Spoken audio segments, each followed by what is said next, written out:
लूका रचित सुसमाचार 18 अध्याय 39 से 41 तक हम पढ़ेंगे। जो आगे आगे जा रहे थे वे उसे डांटने लगे कि चुप रहे, परंतु वो और भी चिल्लाने लगा, हे दाऊद की संतान, मुझ पर दया कर। तब यीशु ने खड़े होकर आज्ञा दी कि उसे मेरे पास लाओ। और जब वो निकट आया तो उसने उससे पूछा, तू क्या चाहता है कि मैं तेरे लिए करूं? उसने कहा, हे प्रभु, ये कि मैं देखने लगूं। लूका रचित सुसमाचार अध्याय 18 और 39 से हमने 41 आयत तक पढ़ा है। यह बारतीमै जब पुकार रहा है कि हे दाऊद की संतान, मुझ पर दया कर, तो लिखा है यीशु मसीह खड़े हो गए। 40 वचन में लिखा है, तब यीशु ने खड़े होकर आज्ञा दी कि उसे मेरे पास लाओ। यहां पर यीशु खड़े हो गए बारतीमै के लिए। यह बहुत बड़ी बात है। और चर्च, यीशु मसीह ने कहा लोगों को कि उसको मेरे पास लाओ, मेरे निकट लेकर आओ। और जब यीशु मसीह के निकट बारतीमै को लाया गया तो 41 वचन से आगे हम पढ़ते हैं, यीशु मसीह उसे कह रहे, तू क्या चाहता है कि मैं तेरे लिए करूं? और उसने कहा, हे प्रभु, ये कि मैं देखने लगूं। और लिखा है कि यीशु मसीह ने उसे कहा, देखने लग, तेरे विश्वास ने तुझे अच्छा कर दिया है। और लिखा है वो तुरंत देखने लगा और परमेश्वर की बढ़ाई करता हुआ उसके पीछे हो लिया। और सब लोगों ने देखकर परमेश्वर की स्तुति की। चर्च में और एक बात आपको बताना चाहता हूं कि मैंने कहा कि क्यों यीशु मसीह रुक गए, क्यों यीशु मसीह खड़े हो गए? क्योंकि मैंने कहा दुआ चाहे गरीब करे धनवान करे, उसकी नजर में दुआ बहुत महत्वपूर्ण है और दुआ करने वाला भी बहुत महत्वपूर्ण है। जो दुआ करते हैं वो उनके लिए रुक जाता है, उनके लिए खड़ा हो जाता है और उनके लिए वो बातें करता है जो उनके लिए कभी नहीं हुई है या कभी नहीं हो सकती थी। लेकिन मैं और एक सच्चाई उसमें से बताना चाहता हूं कि यीशु मसीह रुक गए। कब आपकी प्रार्थना सुनी जाएगी? कब प्रभु आपके लिए भी खड़े हो जाएंगे, आपके लिए भी, आपके हालातों में आपके लिए, आपकी मदद करने के लिए यीशु आपके साथ खड़े हो जाएंगे? कब? जब हम प्रार्थना करते हैं तो कई बार आपने सुना होगा, हमारी प्रार्थनाओं में हमें वचन बोलने चाहिए। जब हम चंगाई के लिए दुआ करते तो हमें उन वचनों को बोलना है जो वचन इस प्रकार कहते हैं कि उसके कोड़े खाने से, यीशु के कोड़े खाने से हमें चंगाई मिली है। उसने हमारी सारी बीमारियों को क्रूस पर उठा लिया है, उसके मार खाने से हम चंगे हुए हैं। ऐसे वचनों को हमें बोलना है जब हम चंगाई के लिए दुआ करते हैं। जब हमें कुछ जरूरतें हैं, हमें फिलिप्पी 4:19 को दोहराना है, प्रार्थना में बोलना है कि यीशु मसीह के द्वारा मेरी हर एक जरूरत महिमा के साथ पूरी की जाएगी। वचन में लिखा है ये।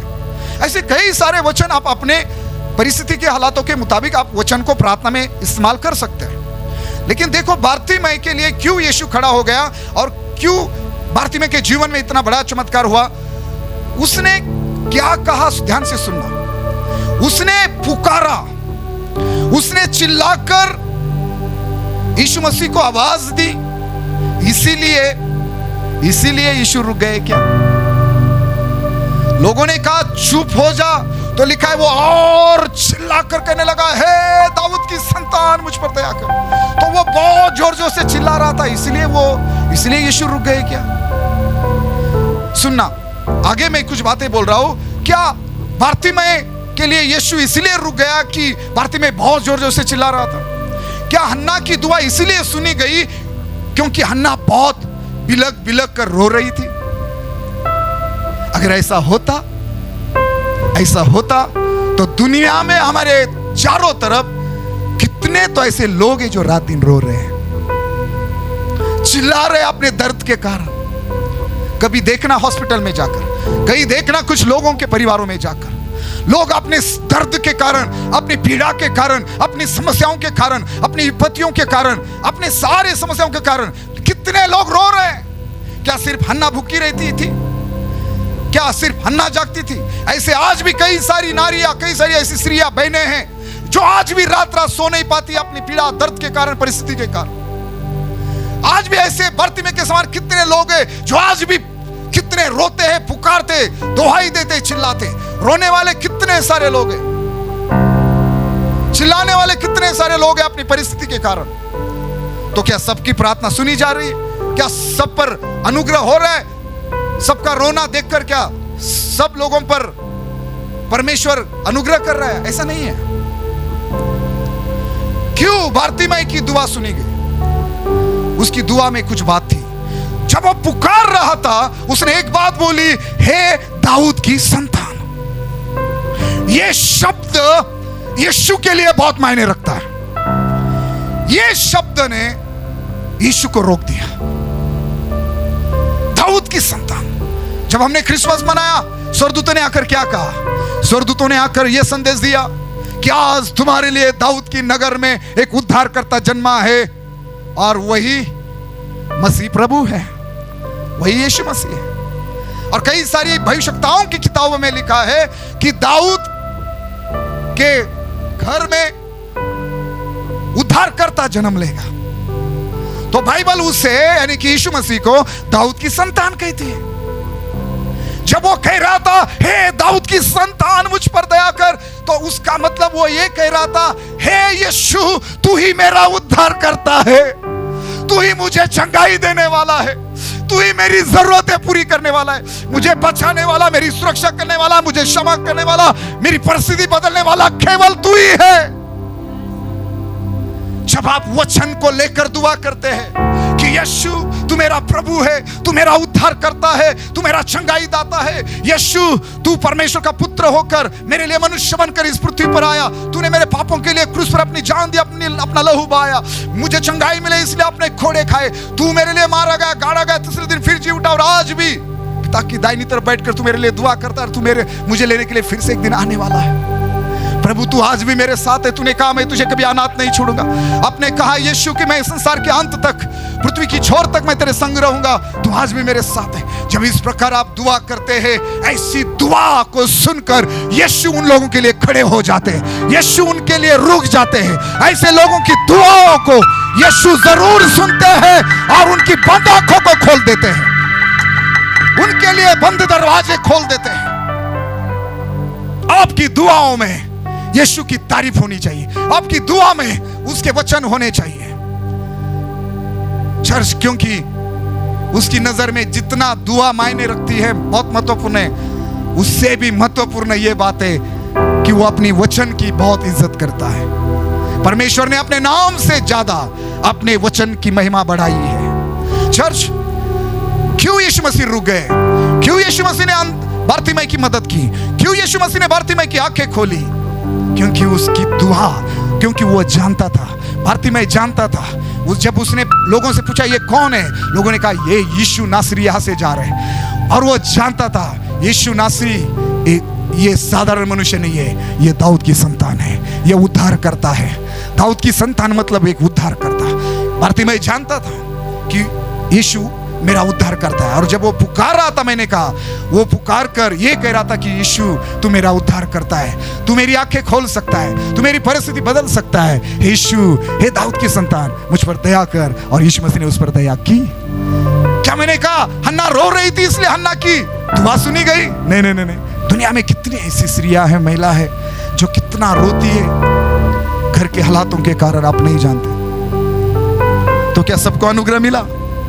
क्या सबको परमेश्वर ने मदद की? नहीं। क्यों हन्ना की दुआ सुनी गई? क्योंकि मैंने कहा कई सालों से हन्ना तो दुआ कर रही थी, लेकिन जितने भी साल से उसने दुआ की, उसने हर बार अपने लिए बेटा मांगा। लेकिन उस दिन उसकी दुआ में क्या था? उसने दुआ में क्या कहा? उसने बेटा मांगा, लेकिन अपने लिए नहीं, परमेश्वर के लिए मांगा। परमेश्वर अगर तू मुझे बेटा देगा तो वो मैं जीवन भर के लिए तुझे सौंप दूंगी। और इसी प्रार्थना की इंतजार में तो परमेश्वर था। हन्ना को बेटा चाहिए था, लेकिन परमेश्वर को इस्राएल के लिए एक भविष्यवक्ता चाहिए था, और इसीलिए परमेश्वर ने हन्ना की कोख बंद रखी थी। वो जब वो दिन आया कि हन्ना ने इस प्रकार दुआ की, जब परमेश्वर की और हन्ना की इच्छा एक हो गई, तब परमेश्वर ने हन्ना की दुआ को हाँ और आमीन कहा और उसकी कोख खोल दी। चर्च, आपकी दुआ में जब आप कहते हो परमेश्वर मुझे बिजनेस दे, लेकिन उसमें से जो भी कमाई होगी उसका 10वां भाग मैं तुझे दूंगा। परमेश्वर जरूर आपको बिजनेस देगा और उसको बढ़ाएगा भी। परमेश्वर मुझे नौकरी दे, अगर तू मुझे नौकरी देगा तो उस जो भी तनख्वाह मुझे मिलेगी उसका 10वां भाग मैं जरूर तुझे दूंगा प्रभु। तो प्रभु जरूर सुनेगा अगर उसमें उसकी महिमा हो रही है, और वो महिमा चाहते हैं आपके द्वारा। मैंने कहा वो 10 के 10 कुड़ियों को चंगा करेगा, लेकिन वो चाहता है कि 10 के 10 लौट कर आए और उसकी आराधना करें। चर्च वो देगा, लेकिन आपकी प्रार्थना किस प्रकार की है, ये इस बात पर ध्यान दीजिए। अभी बारतिमै की ओर देखिए। बारतिमै को यीशु मसीह ने कहा कि लोगों को कि उसको मेरे पास लाओ, मेरे निकट लाओ, और बारतिमै को जब निकट लाया गया, यीशु मसीह बारतिमै को पूछ रहे, उस अंधे को, उस भिखारी को, उस गरीब को यीशु मसीह पूछ रहे, तू क्या चाहता है कि मैं तेरे लिए करूं? ये कौन बोल रहा है? थोड़ा ध्यान दीजिए, कौन है ये? उस गरीब को, उस भिखारी को, उस अंधे को पूछ रहा है, तू क्या चाहता है मैं तेरे लिए करूं? भाई ये कौन है ब्रदर सिस्टर? ये कौन है कलीसिया? कौन है ये वो यीशु है, ये वो प्रभु है जो राजाओं का राजा है, जो प्रभुओं का प्रभु है, जो सारी पृथ्वी का मालिक है, जो सारे संसार को बचाने वाला, उद्धार करता है। ये वो यीशु है जो इकलौता परमेश्वर का प्रिय पुत्र है। ये वो यीशु है जिसे स्वर्ग और पृथ्वी पर सारा अधिकार दिया है। ये वो यीशु है जिसके नाम के आगे हर घुटना टिक जाता है और हर जुबान अंगीकार करती है कि यीशु मसीह प्रभु है। ये वो यीशु है। ये कौन है? ये वो यीशु है जिसने 4 दिन पहले मरे हुए लाजर को जीवित किया। कौन है ये यीशु जो 2000 साल पहले मनुष्य बनकर आपका और मुझे, हम मनुष्य को बचाने के लिए इस पृथ्वी पर आया? ये कौन है यीशु? ये वो यीशु है जिसने आपके और मेरे पापों के लिए क्रूस पर अपनी जान दी, क्रूस पर अपना लहू बहाया, उसने अपना शरीर दिया, हमारी चंगाई के लिए उसने कोड़े खाए, वो हमारे लिए मारा गया, गाड़ा गया और तीसरे दिन फिर जी उठा। 40 दिन के बाद स्वर्ग उठाया गया, आज पिता की दाहिनी तरफ, आज भी हमारे लिए हमारा बिचवाई बनकर, हमारा मध्यस्थी बनकर हमारे लिए दुआ कर रहा है और हमारे लिए, हमें लेने के लिए फिर से वो आने वाला है। ये पुनरुत्थित यीशु है। वो कहता है प्रकाशित वाक्य 18 में कि देखो मैं तो मर चुका था लेकिन मैं फिर से जी उठाओ और आज भी मैं जीत हूं। वो कह रहा देखो मृत्यु और अधोलोक की कुंजियां मेरे पास है। ये कौन यीशु है? ये यहूदा गोत्र का सिंह है, ये भोर का तारा है। कौन है ये? इतना सर्व सामर्थ्य परमेश्वर, ये जीवित परमेश्वर, ये किसी अंधे को, एक गरीब को, एक भिखारी को पूछ रहा है, तू क्या चाहता है कि मैं तेरे लिए करूं?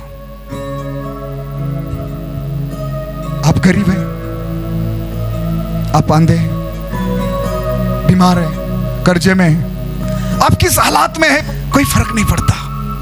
वो आज आपको पूछ रहा है कि तू क्या चाहता है मैं तेरे लिए करूं? समझ रहे ये बात आप? ये कौन पूछ रहा है? मैं आपसे कहता कि सिस्टर ब्रदर आप क्या चाहते कि मैं आपके लिए करूं, तो मैं जो कुछ करूंगा उसमें लिमिटेशन, उसको एक सीमा होगी। कुछ हद तक मैं आपके लिए कुछ चीजें कर पाऊंगा, लेकिन मैं सब कुछ नहीं कर सकता। लेकिन यीशु आपसे कह रहा, बहन तू बीमार है, किस परिस्थिति में है? सुनो, यीशु आपसे पूछ रहा है, तू क्या चाहता है, तू क्या चाहती है मैं तेरे लिए करूं? ये कौन बोल रहा है? आपको मालूम है ये कौन है? आपको मालूम है ये क्या कर सकता है? ये यीशु आपके लिए क्या कर सकता है मालूम है? ये वो यीशु है जो आपके लिए, आप उसे कहे कि प्रभु अपनी जान, अपना शरीर या अपना लहू क्रूस पर देकर मुझे बचा। आप इस प्रकार कहे उसके पहले रोमियो 5:8 के मुताबिक कि जब हम पापी थे तब यीशु क्रूस पर हमारे लिए मारा गया। उसने आपके लिए, मेरे लिए अपनी जान दी, अपना लहू बहाया। ये कौन करे? मालूम है ये क्या कर सकता है? यीशु पूछ रहे, हे भारती में तू क्या चाहता है मैं तेरे लिए करूं? आपको अंदाजा है, आपको कल्पना है ये यीशु क्या कर सकता है? क्या आपने कभी सोचा है? क्या आपने कभी इस प्रकार विश्वास करने की कोशिश की है? मालूम है यीशु क्या कर सकते हैं? क्या कर सकते हैं यीशु? वो 4 दिन पहले मरे हुए लाजर को, 4 दिन पहले दफनाए हुए लाजर को, जिसकी बहन कहती है उसको दुर्गंध, उसको बदबू आ रही होगी, ये यीशु वो यीशु है। ये क्या कर सकता है? मैंने कहा ये 4 दिन पहले दफनाए हुए मरे हुए लाजर को जीवित कर सकता है। हालेलुया। ये क्या कर सकता है? क्या आप सोच सकते हैं? क्या आप विश्वास कर सकते हैं? ये कौन है? ये यीशु क्या कर सकते हैं?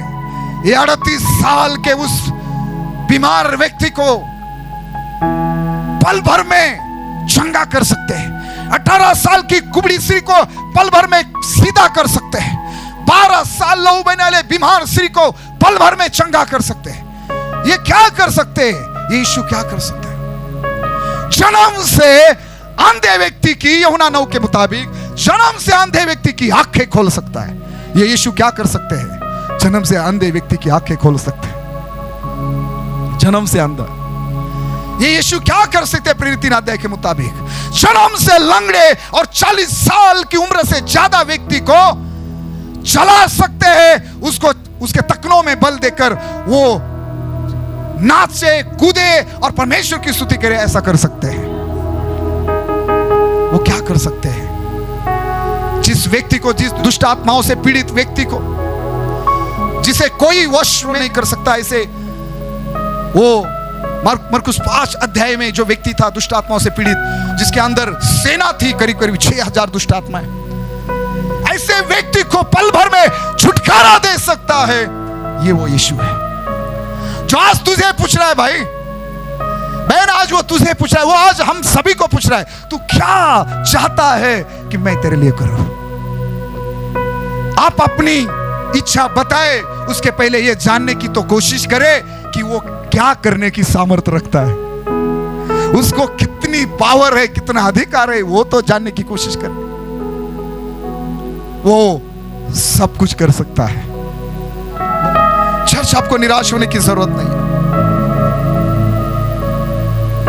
यीशु पर विश्वास करें, अपना बोझ यीशु पर डाल दीजिए।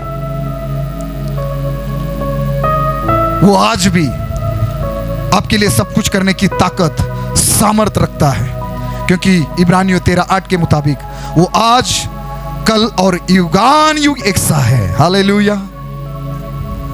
मरकुस की किताब 2 अध्याय 9 वाक्य में इस प्रकार लिखा है, सहज क्या है? सहज क्या है? क्या लकवे के रोगी से यह कहना कि तेरे पाप क्षमा हुए, या यह कहना कि उठ अपनी खाट उठाकर चल फिर? क्या सहज है? यीशु मसीह उन लोगों को सवाल कर रहे हैं।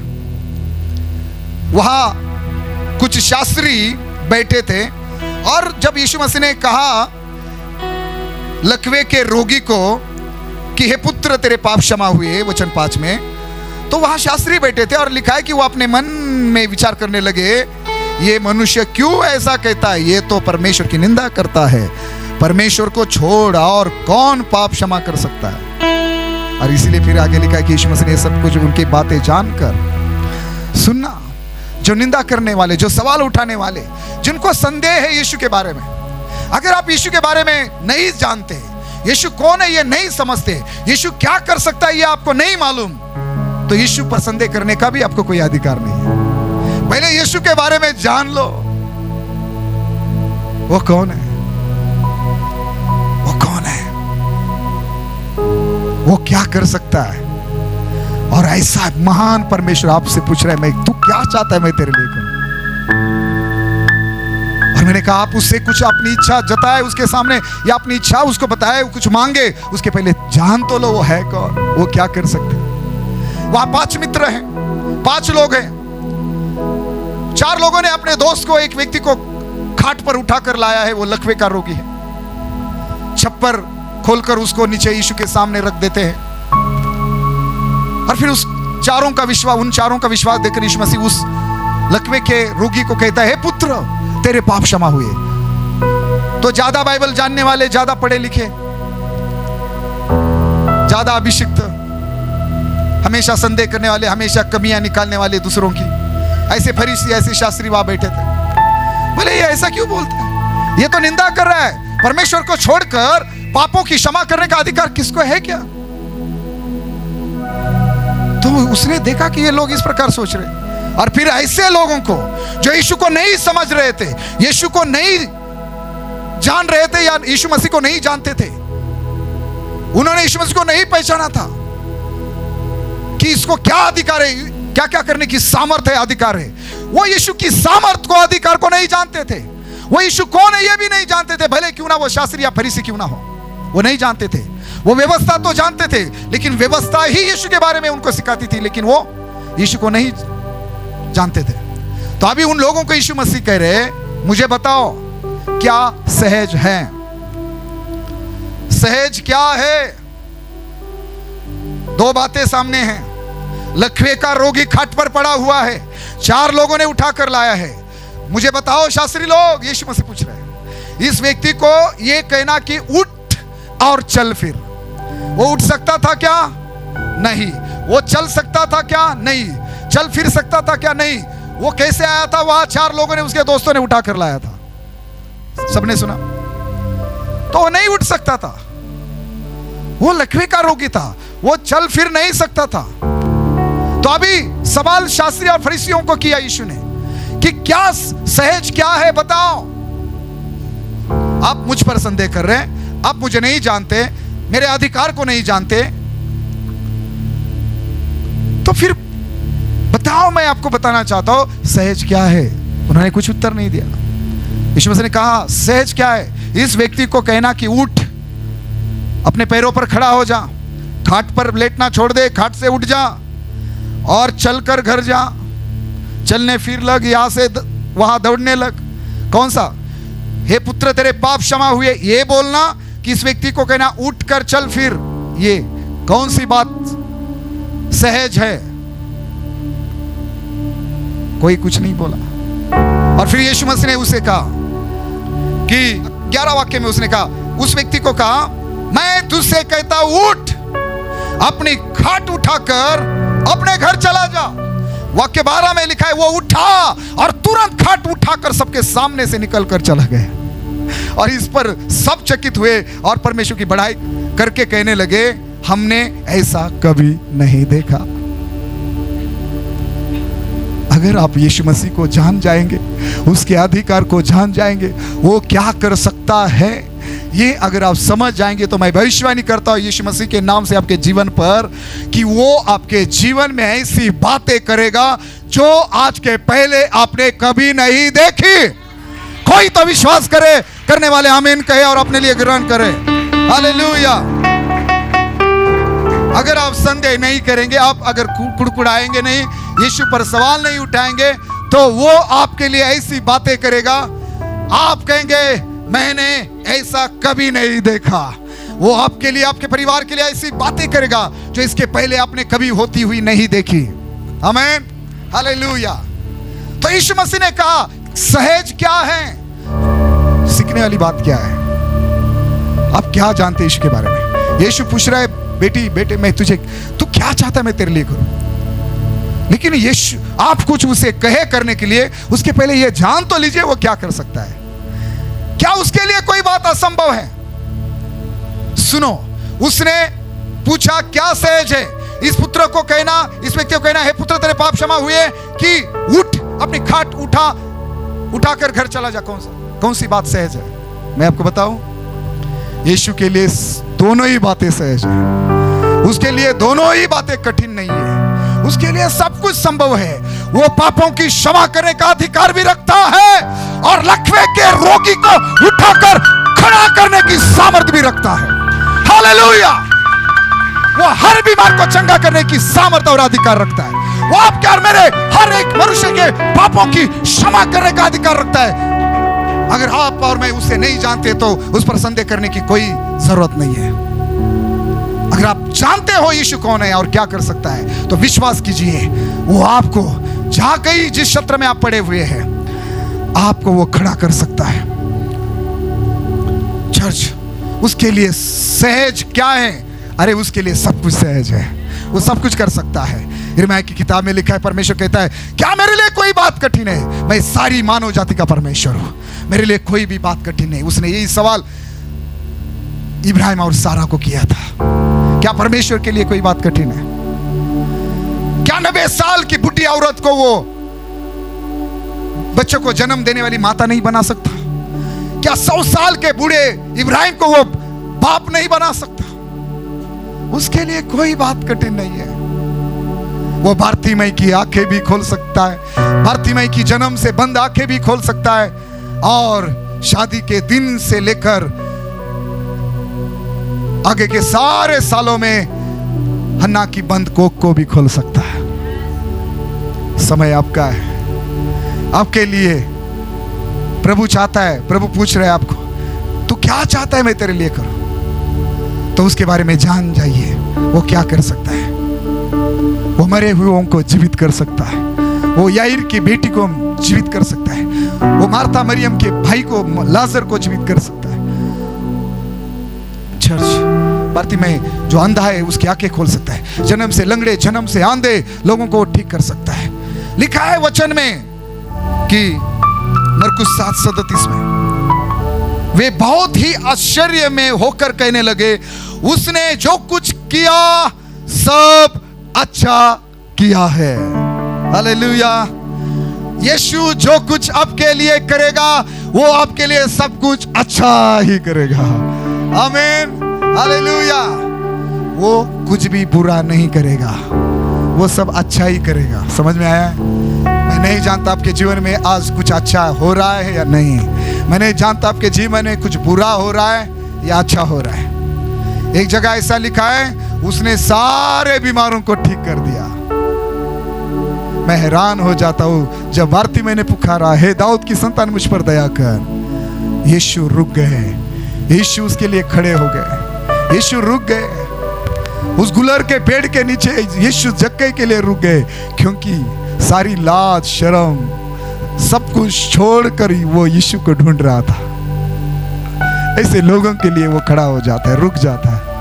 अरे उसको आंधी तूफान भी नहीं रोक पाई, उसको मृत्यु भी नहीं रोक पाई, उसको वो कब्र भी नहीं रोक पाई।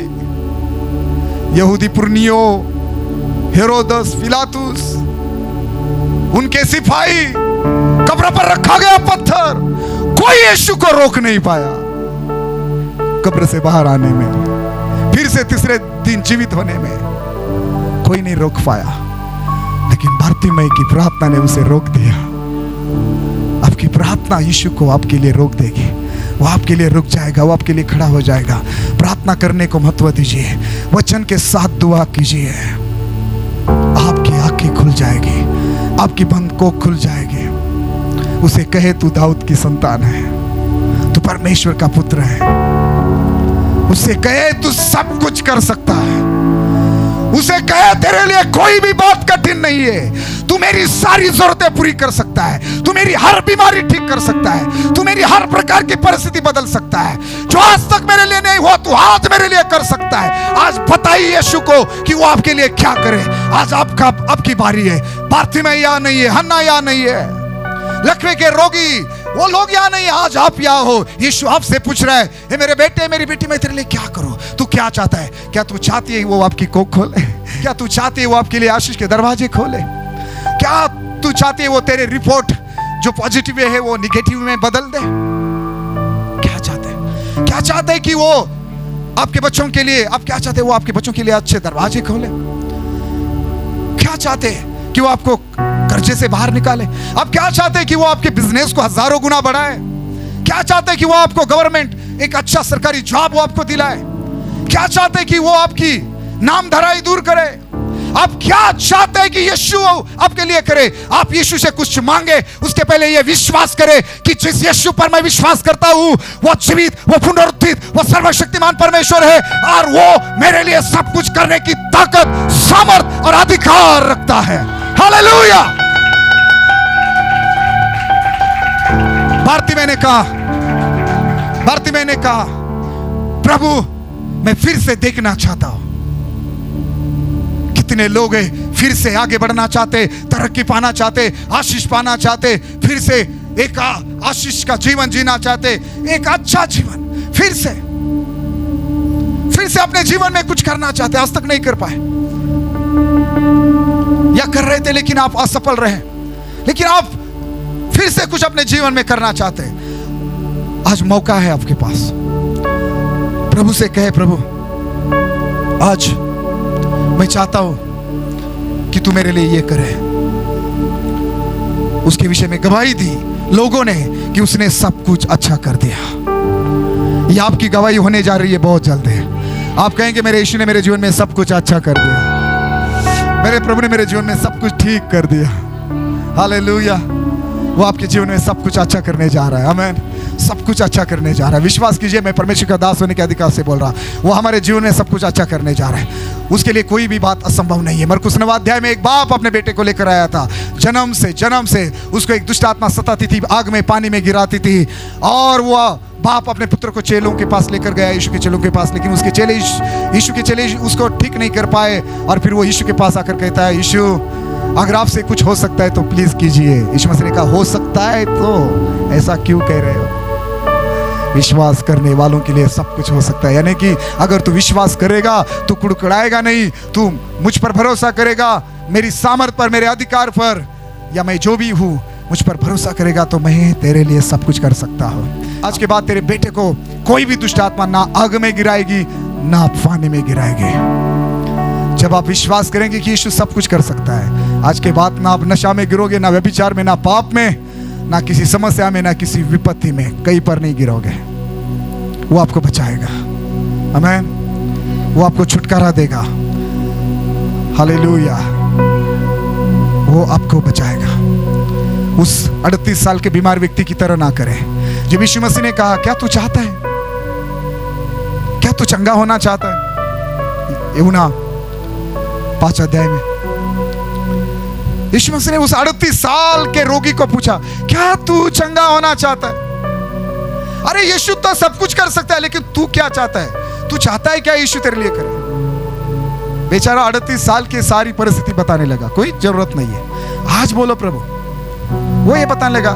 मुझे लगता है वो ऐसा सोच रहा था, वो सोच रहा था किसी अपने ने मेरी सहायता नहीं की, 38 साल बीत गए, कोई अपना मेरे काम नहीं आया, ये कौन है, ये क्या करेगा मेरे लिए? सुन रहे आप लोग? तो वो ये तुरंत ये नहीं बोला कि मैं चंगा होना चाहता हूं, मैं इस जगह से बस इस परिस्थिति से बाहर आना चाहता हूं, 38 साल से इस खाट पर पड़े रहने से मैं परेशान हूं, मेरी मदद कीजिए प्लीज, प्लीज मेरे लिए 1-2-4 दिन यहाँ रुक जाए, जब स्वर्गदूत पानी हिलाए तो पहले सबसे पहले आप मुझे पानी में उतार दीजिए। कुछ नहीं, उसने शायद सोचा अपने काम नहीं आए, ये परा है कौन, ये कौन है, या ये क्या मेरी मदद करेगा? इसलिए वो बोलने लगा मेरा या अपना कोई नहीं, मेरा कोई मनुष्य यहाँ नहीं है। इसलिए पिछले 38 साल से जब कभी स्वर्गदूत उतरते उस कुंड में और पानी हिलाते, और फिर मैं जब कोशिश करता हूँ उतरने जाता हूँ तो मैं सबसे पहले नहीं उतर पाता, क्योंकि मेरी मदद करने के लिए कोई मेरा अपना यहाँ नहीं है, कोई मेरा अपना मनुष्य यहाँ नहीं है। मेरे पहले लोग उतर जाते क्योंकि उनके पास उनके अपने लोग हैं उनकी मदद करने के लिए। तो सारी बातें, वो सारे अनुभव, वो सारे कड़वे अनुभव छोड़ दो, कोई संदेह ना लीजिए, यीशु पर विश्वास कीजिए कि यीशु सब कुछ कर सकता है। उसने मृत्यु को जीत लिया है, अधोलोक और मृत्यु की कुंजियां उसके पास है, स्वर्ग और पृथ्वी पर सारा अधिकार यीशु मसीह को दिया है। वो राजाओं का राजा और प्रभुओं का प्रभु है। 2000 साल पहले यीशु ने आपके लिए, मेरे क्रूस पर अपनी जान दी, अपना लहू बहाया, वो मारा गया, गाड़ा गया, तीसरे दिन फिर जी उठा और आज भी जीवित है, वो फिर से आने वाला है। हालेलुया। यीशु मसीह पर विश्वास कीजिए, अपना जीवन आज यीशु को दीजिए, और मैं यीशु के नाम से भविष्यवाणी करता हूं, आज यीशु आज आपके जीवन में सब कुछ अच्छा करने जा रहा है। आज के बाद आपके जीवन में सब कुछ अच्छा हो जाएगा। शायद आपके जीवन में आज तक सब कुछ अच्छा नहीं था, आपकी कोख बंद थी, भर्ती में की तरह आपकी आंखें बंद थी, आप गरीब थे, कर्जे में थे, बीमारी में थे, खाट पर थे, जा कहीं थे, लेकिन आज के बाद आपके जीवन में सब कुछ प्रभु अच्छा करेगा। कोई तो आमीन कहे और ग्रहण करे, अपने लिए ग्रहण करे। आज से आपके जीवन में सब कुछ अच्छा होने जा रहा है। हमारी कलीसिया में, हमारे जीवनों में, हमारे चर्च के विषय में सब कुछ प्रभु अच्छा करने जा रहा है। ये मैं नहीं बोल रहा हूं, ये जीवित परमेश्वर का वचन है। हालेलुया। आपके जीवन में वो सब कुछ अच्छा करने जा रहा है। हालेलुया। लेकिन बस उसे कैसे पुकारे? पुकारना है, लोगों की बातें बिना सुने आपको पुकारना है, और इस प्रकार पुकारना है जिस प्रकार हन्ना ने पुकारा, कुछ वाचा के साथ। भारतीय ने पुकारा, काहे दाऊद की संतान। जब भी आप दुआ करें उसे कहे, तू परमेश्वर का पुत्र है, तू राजाओं का राजा है। हे परमेश्वर के पुत्र, हे मेरे उद्धार करते यीशु मसीह नासरी, हे राजाओं के राजा, हे प्रभुओं के प्रभु, मुझ पर, मेरे परिवार पर दया कर। तू मेरा प्रभु है, तू मेरा उद्धार करता है, तू मेरा चंगाई दाता है, तू मेरा यहोवा जायरा है, तू मेरे लिए सब कुछ कर सकता है, तू मुझे स्वर्ग से मन्ना खिला सकता है, चट्टान से पानी पिला सकता है, तू मेरे लिए लाल समुद्र में भी रास्ता बना सकता है। इस प्रकार बोलिए परमेश्वर की वचनों को, उसके चिन्ह चमत्कारों को दोहराइए, उसके अद्भुत बड़े कामों को दोहराइए प्रार्थना में, और दुआ करें। मैं वादा करता हूं आपके लिए खड़े हो जाएंगे, वो आपकी सुनेंगे, और वो आपके लिए वो दरवाजे खोलेंगे जो आज तक बंद थे। आमीन। कितने लोगों ने वचन सुना? विश्वास करने वाले कहे आमीन। आइए अपनी जगह पर खड़े हो जाए और हम प्रार्थना में जाएंगे।